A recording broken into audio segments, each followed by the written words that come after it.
Hey Zen fam, it's me. A little bit of a guerrilla style video. I'm at work and I'm about to go on my lunch break, and as I was getting my phone ready and setting up my timer to go on my lunch break, The Verge put out a little article. Sony confirms PlayStation 5 holiday 2020 release date. And there's more. So, let's see. Along with the haptic feedback tech that replaces rumble in controllers. That's the sub-headline. Sony has confirmed that its next generation console will be called the PlayStation 5. Thankfully, sticking with the naming convention. And it will be out next year, launching in time for holiday 2020, as so many of us have hoped it would do so, and suspected it would do so. The company has announced several changes that it'll be making to the controller on the PS5. Chief among these is replacing the current rumble technology. Interesting. That Sony has been using since the original PlayStation for new haptic feedback technology, as it will promise a broader range of feedback. The other change that Sony is talking about today is a technology it's calling adaptive triggers, which will go on the primary R2 and L2 triggers on PlayStation 5's controller. According to Sony developers, it'll be able to be program the resistance of the triggers, giving the example that you'll be able to feel the increase in tension as you draw back on a bow, or force you to push down with extra pressure while driving on rough terrain. Ooh, greater immersion. It sounds pretty similar to Microsoft's patent from earlier this year, which detailed a similar trigger system for the Xbox controller, although it's unclear if Microsoft is planning to incorporate this in its next-gen Project Scarlet hardware. Chances are if Sony's doing it, Microsoft will do it, but they'll call it something different. This is the way of console wars. The PlayStation 5 controller has USB-C. Wired has got hands on a preview prototype PlayStation 5 controller, which it notes looked an awful lot like a PS4 DualShock 4. Good they're not changing it too much. Although Sony isn't confirming if it's called DualShock 5 just yet. Probably not called DualShock 5 because it's not the DualShock technology, unless it's the same people that made the DualShock tech calling it, who developed it, then it could be called that. Although Sony isn't confirming just yet, Wired also confirms that the PlayStation 5 controller will be finally making the jump to USB-C, as other requirements like a larger battery and improved speakers. Yes, more battery life, that's what we need. Anyway, come on, where's the rest of it?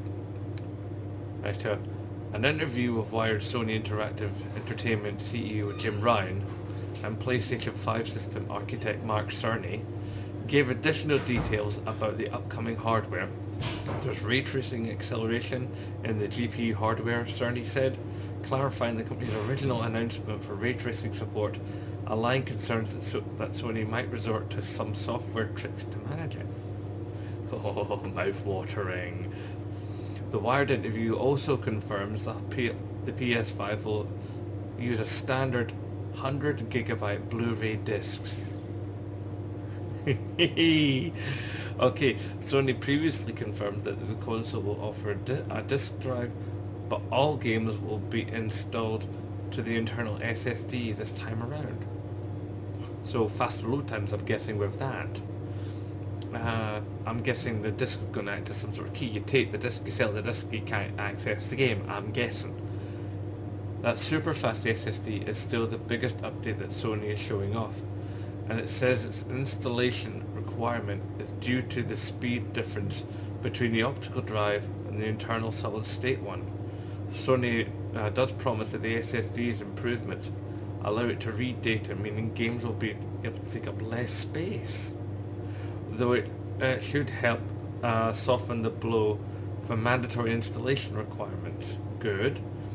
Sony will also let developers break up installation of their games, say by installing just one multiplayer component or just the single player campaign on PlayStation 5.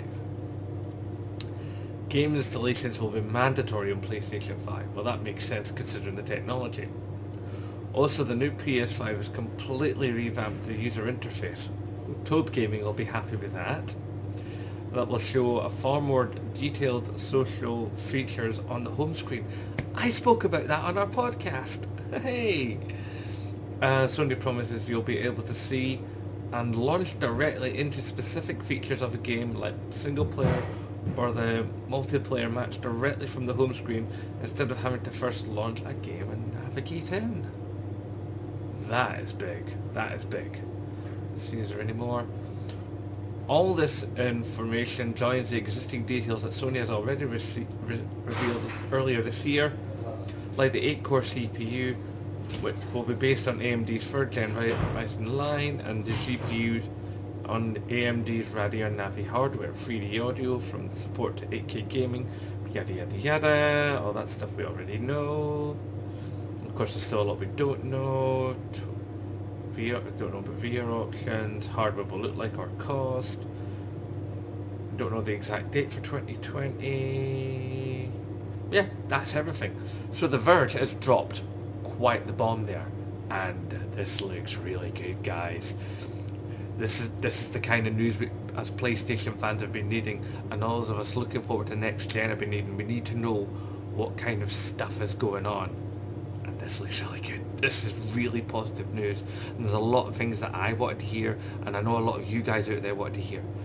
Anyway, I'm sorry that this video looks really rough and ready, because like I said, I was doing it on my lunch break. It's on my tablet, but I just had to get this news out here as fast as possible.